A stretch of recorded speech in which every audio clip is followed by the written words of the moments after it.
Assalamualaikum warahmatullahi wabarakatuh. Allahumma sholli wa sallim wa barik ala nabiyyina Muhammad wa ala alihi wa sahbihi ajma'in, amma ba'du.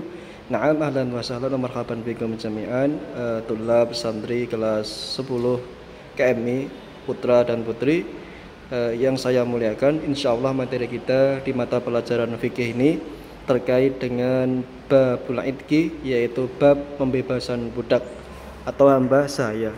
Sebelum dimulai, silahkan kalian buka terlebih dahulu kitabnya ya, di halaman 110 sebagaimana di PDF yang saya gunakan. Babul idqi, bab pembebasan budak ya. Kita selesaikan bab pembebasan budak ini sampai selesai ya, sebagaimana di matan. Nanti insya Allah untuk keterangannya atau penjelasannya mungkin di pertemuan ke depan. Wa huwa tahrirur raqabati wa takhlisuha minar riqi. Al-idqu adalah memerdekakan budak dan membebaskannya dari derita perbudakan. Jadi tidak sekedar dimerdekakan tapi juga dibebaskan dari penderitaan perbudakan itu. Ya misalnya haknya diberikan. Misalnya kalau dulu tuannya ini berhutang, utangnya dilunasi, haknya juga diberikan. Kalau dia misalnya juga sebagai seorang budak, juga sebagai orang yang bekerja. Wa huwa min afdhalil ibadat, dan perihal membebaskan budak itu adalah termasuk ibadah yang utama. Di hadis ayyumamri'in muslimin a'taqa imra'an musliman istanqadzallahu bikulli udwin minhu udwan minhu minan nari, muttafaqun alaihi.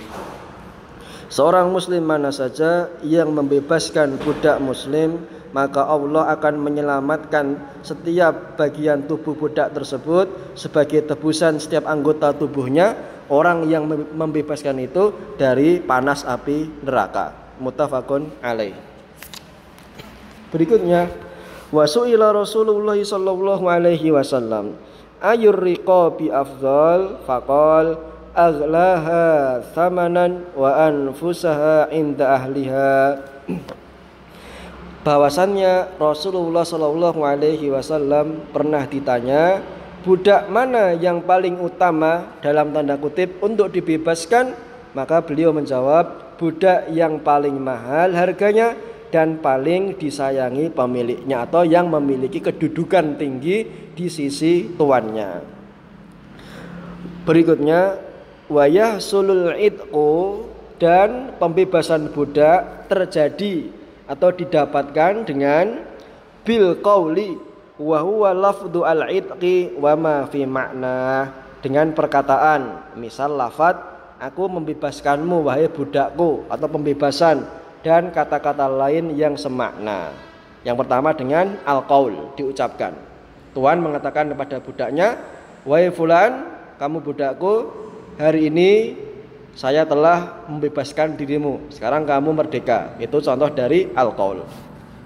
Yang kedua, wabil milki, faman malakadza rahimin mahramin minan nasabi ataqa alaihi. Pemilikan, pengertiannya, siapa saja yang memiliki budak yang ternyata budak tersebut memiliki hubungan kerabat mahram dari keturunan, maka dia bebas. Misalnya budaknya kebetulan cucu dari anaknya, misalnya ketika perang ditawan, setelah dibeli ternyata dia cucunya sendiri, maka dia bebas. Kenapa? Hubungan mahram.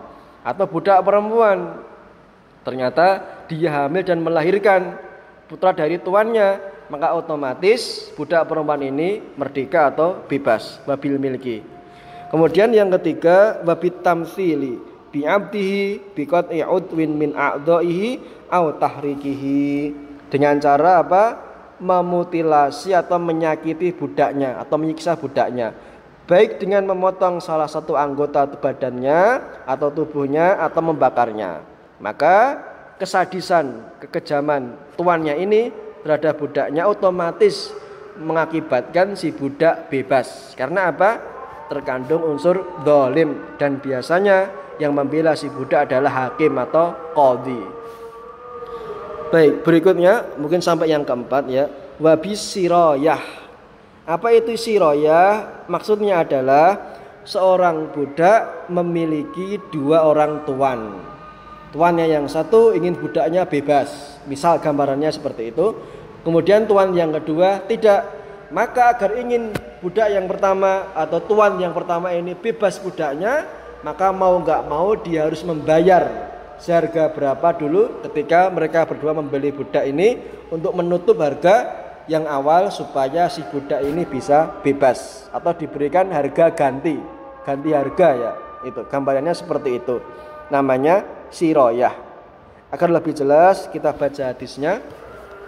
Di hadis man a'taqa syirkan lahu fi 'abdin fakana lahu malun yablughu thamanal 'abdi quwima 'alaihi qimata 'adlin fa'utiya syuraka'uhu khisasahum wa 'ataqa 'alaihi al-'abdu wa illa faqad 'ataqa minhu ma 'ataqa wa fi lafdin wa illa quwima 'alaihi wastus'iya ghaira mashfuqin 'alaihi muttafaqun 'alaihi. Ada azan, kita dengarkan sebentar, nanti kita lanjutkan sebelum materi kita lanjutkan ya, atau kita tutup ya. Intinya kita sampai di bagian cara bagaimana si budak itu terbebas, bagian yang keempat. Kita dengarkan dulu azan.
Baik, kita lanjutkan maknanya tadi terkait dengan as-siroyah. Barang siapa yang membebaskan apa yang menjadi bagian miliknya pada diri seorang budak dan dia masih mempunyai harta yang cukup untuk menebus sisanya, maka hendaknya sisanya tersebut dihargai. Lalu dia berikan harganya kepada para serikatnya, pada tuannya yang lain yang dulu mereka berdua ini membeli seorang budak. Jadi dibeli patungan bahasanya. Lalu dia berikan harganya kepada para serikatnya, temannya tadi yang patungan, itu bagian mereka sehingga budak tersebut bebas. Jika tidak, ia tidak mempunyai harta selainnya, maka sungguh dia telah membebaskan apa yang menjadi miliknya. Kemudian dalam lafadz yang lain, wa illa quwima alaihi fastus'iya bihi ghaira masquqin alaihi.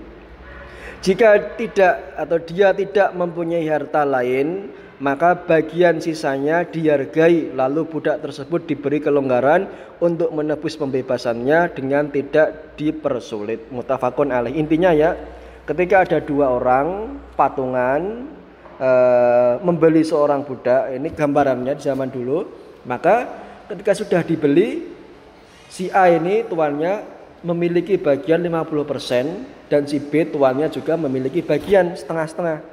Ternyata setelah bertahun-tahun kok melihat tuannya si A ini kemampuan yang luar biasa, fisik yang bagus, kemampuan memahami agama yang bagus, ingin memerdekakan, ya. Tetapi tuan si B ini nggak ingin, tetap menjadi budak.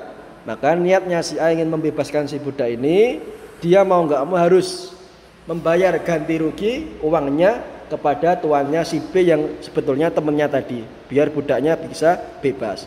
Kalau ternyata tuannya si A qadarullah dalam kondisi sudah tua, ingin membebaskan budaknya, tapi apa? Ia ingin memberikan harga ganti rugi ke temannya itu nggak punya harta selain budaknya itu, maka apa? Nanti diberikan kelonggaran ketika pembebasan, ya. Maknanya apa? Setelah budaknya ini bebas, ia berusaha tadi apa? Membayar ganti rugi dirinya sendiri dari hak bebas dari tuannya yang sudah dibebaskan 50%, tinggal tanggungan 50% kepada teman tuannya itu. Karena apa? Dua-duanya sama-sama memiliki hak budak, ya. Jadi setelah dibebaskan, bebas, dia berusaha bekerja membebaskan dirinya sendiri sebagai ganti rugi dari tuannya si yang kedua. Kurang lebih maknanya seperti itu. Mudah-mudahan bisa dipahami, semoga bermanfaat. Nanti insya Allah akan kita lanjutkan pembahasannya. Aku qouli hadza, barakallahu fikum. Wassalamualaikum warahmatullahi wabarakatuh.